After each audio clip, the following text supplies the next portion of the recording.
Where do you think you are sitting, sweetheart? The kitchen help uses the back door. The voice is older, male, cold. It crosses a private dining room where 12 people sit at one long table. One of them is a dunny Akaffer. She is folding her napkin, the way she has folded every napkin since she was 19. She had learned the fold from Chitty. He was 24 when he taught it to her, sitting on a milk crate in Anakin, Lagos, explaining why a napkin was a kind of question. A question about whether you respected the table and whether you respected the people at it. He had nothing in his pockets except a borrowed pen. He already knew more about money than most men who would later hire him. That was 1983. Adunni was 19. She married him 2 years later, because he was the only man she had ever met who treated her mind like a jewel. Chitty built a small investment firm in Lagos, then a larger one in London, and finally one in New York. The firm was called Akaffer Capital. It did not advertise. It did not put its name on buildings. It signed its name to checks worth more than some countries kept in their treasuries. Chitty handled the big clients. Adunni handled the harder ones, the families rich for one generation and about to lose everything. She had a gift. She could walk into a room and smell the cracks in a fortune within 5 minutes. She never said anything unkind. She just noted the cracks and waited. She also arranged deals nobody else could arrange. In 2007, she put together a $4 billion merger between two companies that had been suing each other for 20 years. She did it with 11 phone calls and a single meeting in a hotel in Houston. In 2011, she convinced a sovereign wealth fund to back a private equity deal that would later be called the smartest investment of that decade. She never spoke at the press conference. She never posed for photographs. The headlines gave Chitty the credit. They had been wrong for 20 years. The work was always hers. If this story hit you somewhere real, hit like. It tells me you want more like this. If you have not subscribed yet, do that now so next week finds you first. Every week, we tell the stories of the people the world tried to forget. Stay with me. You have not yet seen what the Ashfords are about to do. Chitty died 3 winters ago in a private hospital in Boston with Adunni holding his hand. His last words were about a napkin. He had smiled and told her to fold it twice because he had taught her right. She had been 58. She did not take a meeting for 90 days afterward. She did not leave their apartment in Harlem. She did not answer the door. She sat in his chair by the window and held his sweater and waited for the light to come back. The light came back slowly. It came back through her goddaughter, a young lawyer named Isabel Park, who had been trained by Chitty and loved Adunni like a second mother. Isabel came by every morning with coffee from the shop Chitty liked. She sat in the kitchen and read aloud from the morning papers. She left small notes tucked under the napkin Adunni always set out. The notes were always about something quiet, a flower she had seen, a song on the radio. A dog in the park that looked like one Adunni had loved as a child.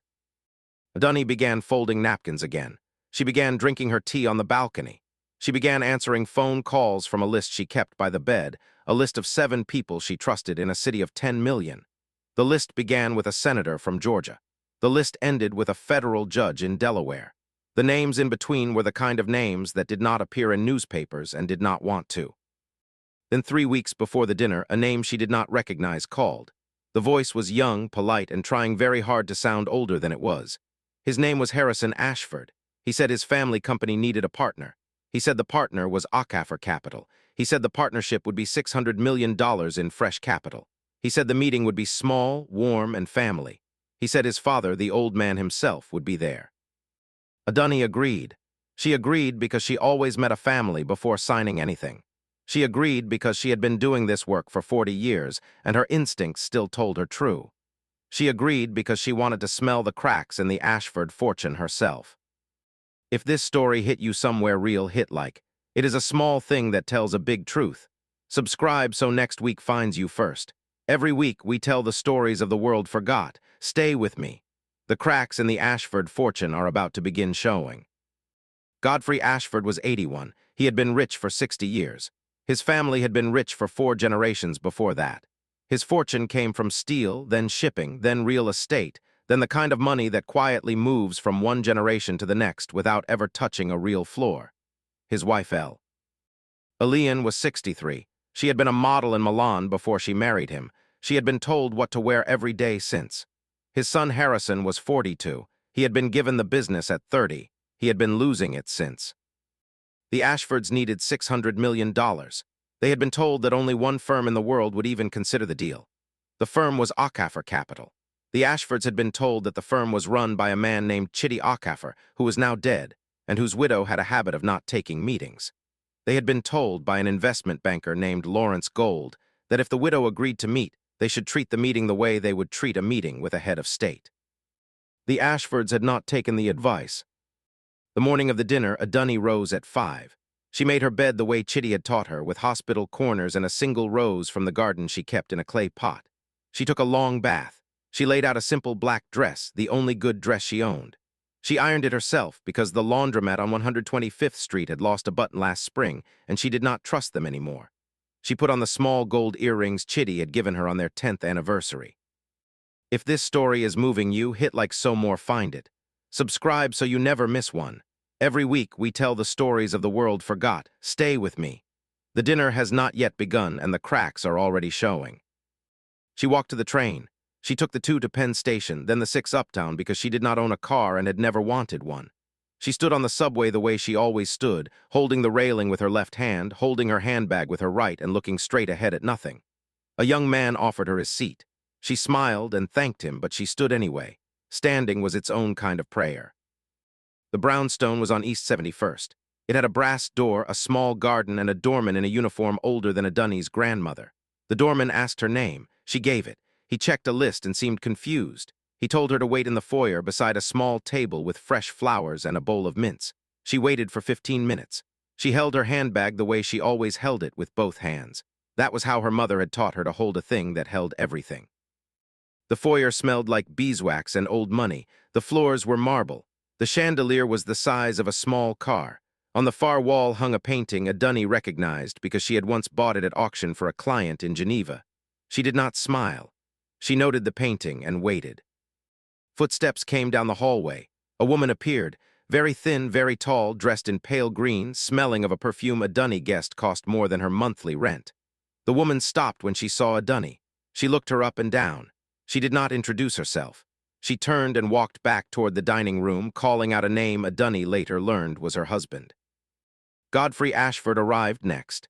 He had the kind of face that had been handsome once and been allowed to forget it was no longer so. He looked at Dunny with the kind of look a butler gives a tray that has been misplaced.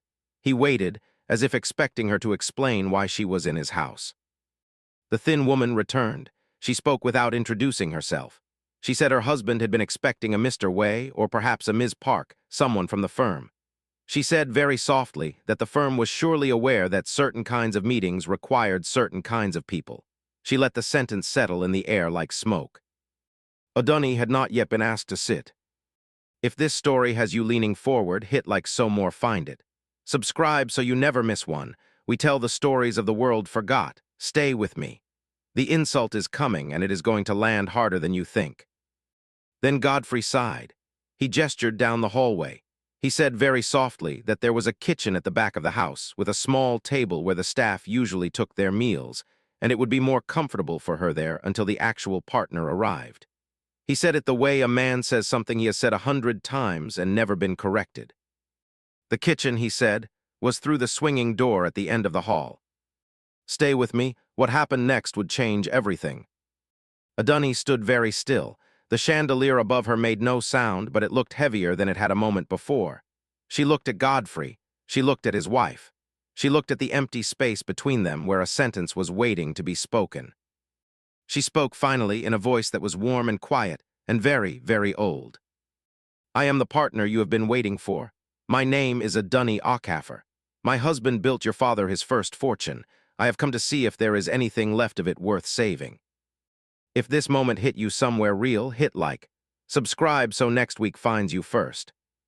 Every week we tell the stories of the world forgot. Stay with me. The dinner has not yet begun and the cracks are about to open. The dining room went quiet. 12 people sat at the long mahogany table. Wine glasses were untouched. The candles had not yet been lit. Lillian put one hand on the back of a chair but did not sit. Godfrey straightened his cuffs. He did not apologize. He did not smile. He simply made a small gesture toward the head of the table, as if offering Dunny a seat that had belonged to him all along. The seat was at the far end of the table, near the kitchen door. It was the seat the staff usually used when they had to be present for some reason. The cushions were thinner. The view of the rest of the table was partial. It was, in every way a room could be, the wrong seat. A dunny sat in it anyway. She folded her napkin twice. She did not say another word for the rest of the dinner. If this story broke something open in you, hit like. Subscribe so next week finds you first. Every week we tell the stories of the world forgot. Stay with me. The Ashford family has just made an enemy, and they do not yet know it. The dinner was served in 5 silent courses. There was a soup, there was a fish, there was a small bird, there was a cheese, there was a chocolate thing a dunny did not taste because she never ate sweets. The wine was poured by a young man who did not look at her once. The bread was set down by a young woman who did. The young woman was named Pillar. She had worked in the kitchen for 9 years. She had recognized a dunny from a photograph she had seen once, on the back page of a business magazine in a dentist's waiting room. Pillar set the bread closer to a dunny than to anyone else. It was a small act. A dunny noticed. A dunny noted her and waited. Halfway through the bird, Harrison Ashford arrived. He was the son. He was 42. He was thinner than his father and louder than his father and very much afraid of his father. He looked at the table. He looked at a dunny who sat at the wrong end near the kitchen door. He asked his mother who she was. He asked it loudly enough for a dunny to hear. Lillian murmured something. He did not understand it. He asked again. Lillian said it was a representative from the firm. Harrison smiled at a dunny the way a man smiles at a chair he plans to remove later. He turned back to his father and began talking about the deal. He said the deal was done. He said the $600 million was on the way. He said the firm would sign before the end of the quarter. He never once looked at a dunny while he was saying it. If you have not yet hit like, do it now. Subscribe so next week finds you first. We tell the stories of the world forgot. Stay with me. The contract a dunny carried in her bag is heavier than anything on that table. When he had said the word signed, a dunny reached into her handbag. She took out a single sheet of paper. It was a 1-page summary of the deal, the kind Chitty had invented 40 years ago when he had decided any deal worth $600 million was too important to be hidden inside 1,000 pages. The summary included every number the Ashfords had agreed to. It included every number Godfrey had tried to change. It included the names of the 8 people who would have to sign before the money moved. A dunny set the paper on the table in front of Lillian, who sat closest to her. She set it down the way a woman sets down a card she has been holding a long time.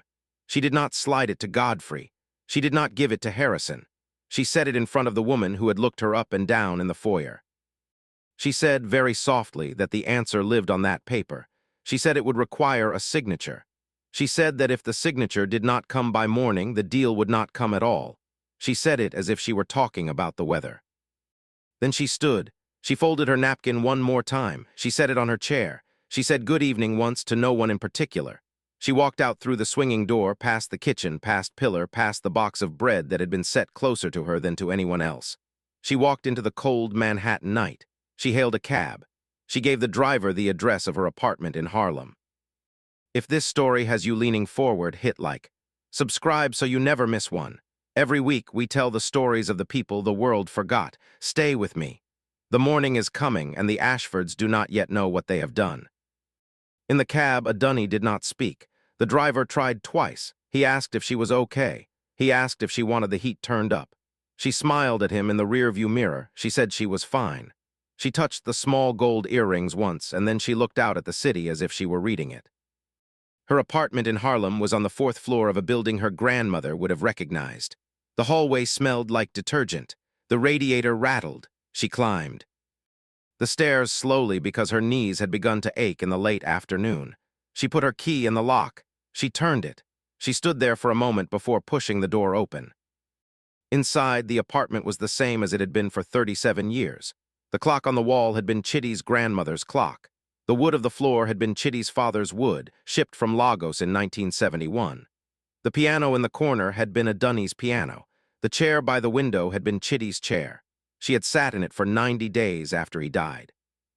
Now she stood at the door for one full breath. She looked at the chair. She walked past it without sitting. She walked into the kitchen. She took off her good earrings.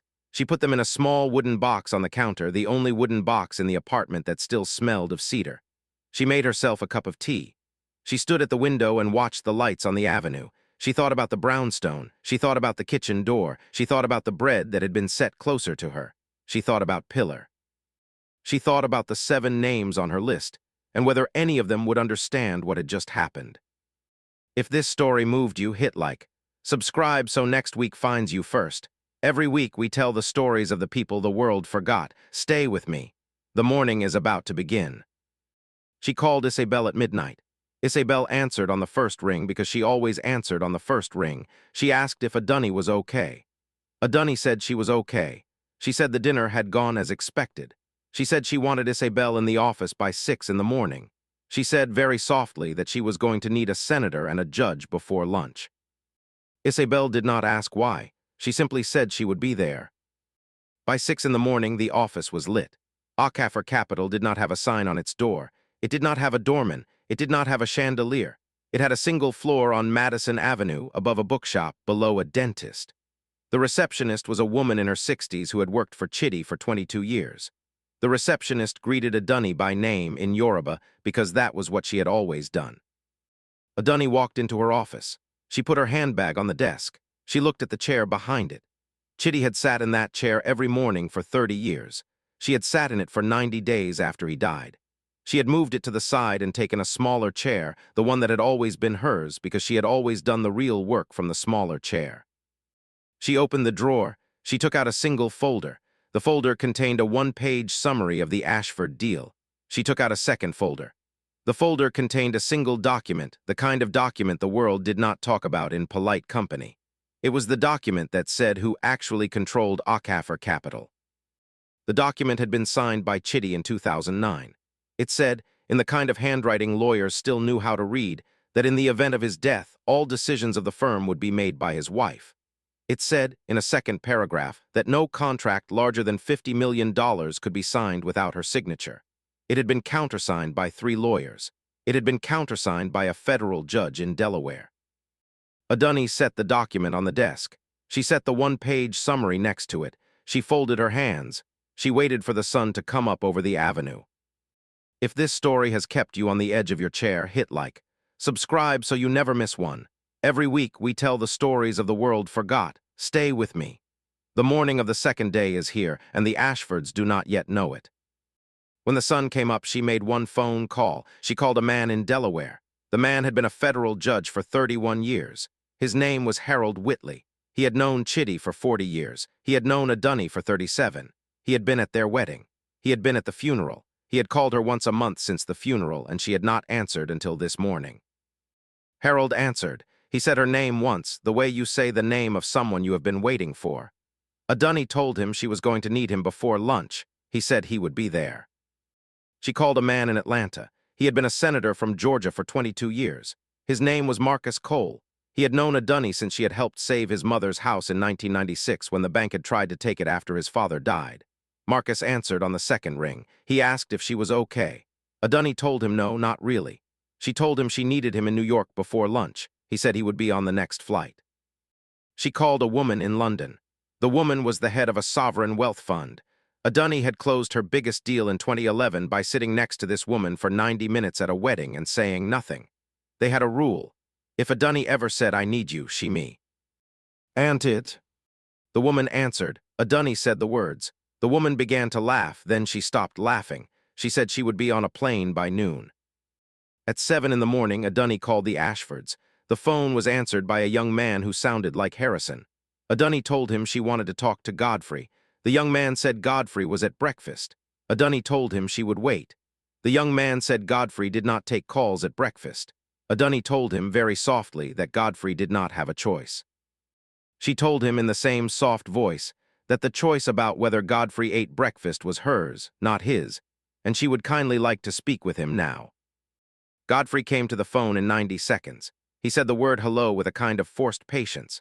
Adunny did not say hello. She told him who she was. She told him she was the woman his wife had offered a seat at the kitchen table the night before. She told him she was the woman his son had not looked at. She told him she was the woman his staff had set the bread closer to. She told him she was the woman who would decide, by noon that day, whether his family kept its company or lost it. She paused. She let the silence sit for 3 full beats. She told him she wanted him and his son to come to her office at 11 o'clock. She told him not to bring Lillian. She told him not to bring a lawyer. She told him not to bring the wine. She told him to come alone and to come on time. She said the word please 4 times. Each one landed harder than the last. Godfrey asked what she wanted. Adunni told him she wanted an apology. She told him she did not want it in writing. She told him she did not want it in front of her staff. She told him she wanted it before lunch in the office above the bookshop with the dentist humming above. She hung up. She poured herself a second cup of tea. She went to the window and watched the city wake up below her. If this story has crossed something open in you, hit like. Subscribe so next week finds you first. We tell the stories of the world forgot. Stay with me. The dealers are about to gather and the past is about to find its voice. At 9:30, Isabel arrived with coffee and a small folder. The folder contained 3 names. The first was Lawrence Gold, the investment banker who had arranged the merger of the decade. The second was Senator Marcus Cole. The third was Judge Harold Whitley. Adunni read the names. She nodded once. She told Isabel that Lawrence would do the talking. She told her Marcus would do the watching. She told her Harold would do the remembering. She told her that she would do the deciding. Isabel asked if she was sure. Adunni looked at her goddaughter with the kind of look Chitty had given Adunni the day they met. She told her she had never been more sure of anything. At 10:45, there was a knock on Adunni's office door. The receptionist brought in a tray with 1 cup of tea, 1 cup of coffee, and 1 small glass of water. She set the tray down. She said Godfrey Ashford had arrived. She said he was 10 minutes early. Adunni told her she would see him in 10 minutes. She said she wanted Harold to come in first. Harold came in at 10:55. He hugged Adunni. He did not say a word. He sat in the chair by the desk. He took out a single legal pad. He uncapped a single pen. He waited. Marcus came in at the same moment Harold sat down. He took the second chair. He said good morning in Yoruba because that was the only Yoruba he knew, and Adunni smiled for the first time all morning. At 11 o'clock exactly, the receptionist brought in Godfrey and Harrison. Godfrey was wearing a new tie. Harrison was wearing the same tie as the night before. Neither of them looked at Adunni when they came in. They looked at the chairs. There were only 2 chairs, and one of them would have to be taken by the smaller seat near the window. Harrison took the smaller seat without being asked. He did it because the chair was closer to the door. He did it because he had been raised to believe the man closest to the door was the man who could leave first. Godfrey took the larger chair. He had not yet spoken. He looked at the judge and the senator. He did not recognize either by face. He recognized them by the kind of quiet they carried. Adunni had not yet spoken. She stood by the window. She let the silence build. She let it build for 10 full seconds. She let it build for 20. She let it build for 30. If this story has stayed with you to this point, hit like. Subscribe so next week finds you first. We tell the stories of the world forgot. Stay with me. The verdict is about to be read, but not the kind of verdict you expect. When she finally spoke, her voice was warm and quiet and very, very old. She told Mr. Ashford she wanted to tell him a story. She said it the way her grandmother used to begin a story, in a small room in Anakin with a single candle burning in the corner. She aid that in 1978, a young man had come to New York with no money and a borrowed pen. He had been 24 years old. He had been so skinny his bones had looked like the bones of a frightened bird. He walked into a bank on Wall Street and asked to see the president. The president laughed at him. The president called security. The young man sat in the lobby for 6 hours in a chair near the door waiting to be noticed. She said that night he walked home to a single room in Harlem. He folded a napkin twice. He ate a single piece of bread. He wrote a letter to his mother. He said in the letter that one of these days, when the world was done laughing at him, he would come back and buy the bank. She said that 22 years later, he had bought it. She paused. She looked at Godfrey Ashford for the first time. She told him that man was her husband. His name was Chitty Ockafer. He had built Ockafer Capital. He saved the Ashford Company once in 1994 when the Ashford fortune was 3 weeks from bankruptcy. He did it with a single meeting and a handshake. He did not charge the Ashfords a fee because Godfrey's father had given him his first job in New York. She said Chitty had died 3 winters ago. She said she had run the firm since. She said that every deal the firm had signed in the last 3 years had been signed with her signature, not Chitty's. She set the folder on the desk. She opened it. She set the 1-page summary on top. She set the document about who controlled the firm beneath it. She told Godfrey to read the first page, then read the second. Godfrey read the first page. He read the second. His hands began to shake at the 3rd line of the second page. He stopped shaking when Harrison reached over and took the paper from him. Harrison read it faster than his father. He read it once. He read it a second time. He set it down on the desk and did not move it. Harrison spoke first. He said it could not be right. He said it as a question, not a statement. Adunni said nothing. Judge Whitley did not look up from his legal pad. Senator Cole folded his arms. Lawrence Gold arrived at that moment. He did not knock. He walked into the office as if he owned it, which he did not, but which he had done 1,000 times in similar offices. He set a single sheet of paper in front of Harrison. The paper contained the names of the 8 people who would have to sign before the money moved. 6 of the names were recognizable to Godfrey. They were the kind of names he had spent his life trying to befriend. The 7th name was Marcus Cole. Marcus did not stand up. He nodded once. The 8th name was the woman from London. She was on a plane. Lawrence told Harrison, very softly, that the signature on the second page was the only signature that mattered. He told him even softer that without it, none of the other 7 would matter. Harrison asked what she wanted. Adunni stood up from the smaller chair. She walked to the window. She looked out at the city for a long time. When she turned around, her face was the same face she had worn at 19, the face Chitty had fallen in love with, the face that had no malice in it anywhere. She told him she wanted what she had been offered the night before. She told him she wanted the head of the table. She wanted the seat that was not near the kitchen. She wanted the bread that was not set closer to someone else. She wanted her goddaughter Isabel to be introduced to his family as the lawyer who would save the company, not as the staff who would be hidden in the kitchen. She wanted his son to take his hand off the door handle. She wanted his wife to apologize to her by telephone before she left the office. She wanted her husband remembered in this room, even if no one in this room remembered him. She paused. She let the silence sit. She told him she wanted his word. She wanted his word that any black person who walked into his home in the future would be offered the seat they had been invited to sit in. Harrison looked at his father. Godfrey looked at his son. Neither spoke for a long time. If this story has you leaning forward, hit like. Subscribe so next week reaches you first. Every week we tell the stories of the world forgot. Stay with me. The signing is coming, and you do not want to miss the way the pen moves. Then Godfrey stood up. He walked across the office. He took Adunni's hand the way Chitty had taught him to take a hand in 1994. He said in a voice that had lost every ounce of its pride that he would do every single thing she had asked. He said it slowly. He said it once. He said it for the record. Harrison stood next. He did not take her hand. He said very quietly that he was sorry. He said the word sorry twice as if testing the weight of it. The first time it was too small. The second time it was the right size. Marcus uncrossed his arms. He stood up. He nodded to Adunni. He said in Yoruba that the bread would be set closer to everyone. From now on. Harold closed his legal pad. He said nothing. He nodded once. Then Adunni picked up the one-page summary. She signed it. She used a pen she had kept in her bag for 37 years, the same pen Chitty had used to sign the original agreement with Godfrey's father in 1994. She set the pen down. She picked up the second page. She signed it. She set the pen down. She told Lawrence to send the wire. She said it as if she were ordering lunch. Lawrence stood up. He took the signed pages. He walked out of the office without another word. She told Harold to take Harrison downstairs and buy him a cup of coffee. She said it gently. She said it as if she were doing Harrison a favor. Harold stood up. He walked to Harrison. He said in the voice of an uncle that there was a good coffee shop on the corner that had been there since 1983. Harrison looked at his father. Godfrey nodded once. Harrison went. Harold followed. Marcus remained. He asked if he could hug her.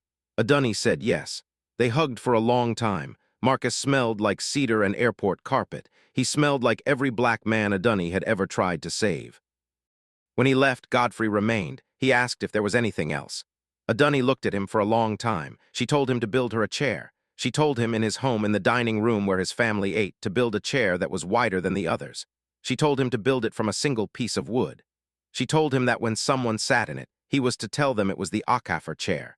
She told him to tell them it sat empty when no one who deserved it was in the room. She told him to tell them the chair was built by his family, in shame, in honor, and in memory of Chitty. Godfrey did not ask why. He nodded once. If this story moved you, hit like so more find it. Subscribe so next week finds you first. We tell the stories of the world forgot. Stay with me. The day is almost over and the quiet is about to come back. Adunni walked Godfrey to the door. She did not shake his hand. She nodded once. Godfrey walked out into the bright morning light. The doorman at the building next door did not recognize him. It did not matter. Then the office was quiet. Isabel came in. She asked if Adunni was okay. Adunni said she was okay. She said she was going home now. She said she wanted to be home before Chitty's lunch hour. Isabel asked what that meant. Adunni said it was the hour every day when Chitty had called from wherever he was just to say good morning. Adunni walked home. She took the train. She did not own a car.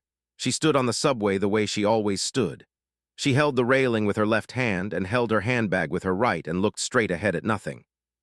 She climbed the 4 flights of stairs. She put her key in the lock. She pushed the door open. The apartment was the same as it had been that morning. The clock still ticked.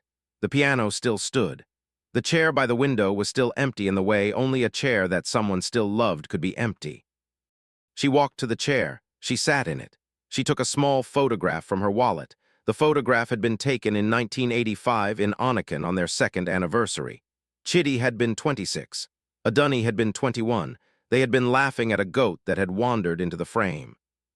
She held the photograph for a long time. She put it back in her wallet. She took out the small gold earrings. She put them in the wooden box. Then she folded a napkin. She folded it twice the way Chitty had taught her. She set it on the table. She whispered very softly in Yoruba, the only Yoruba she had ever needed to know. She said 2 words. She said, "I did it right, my love." If this story stayed with you to the end, hit like so more find it. Subscribe so next week finds you first. We tell the stories of the people the world forgot. Until next time.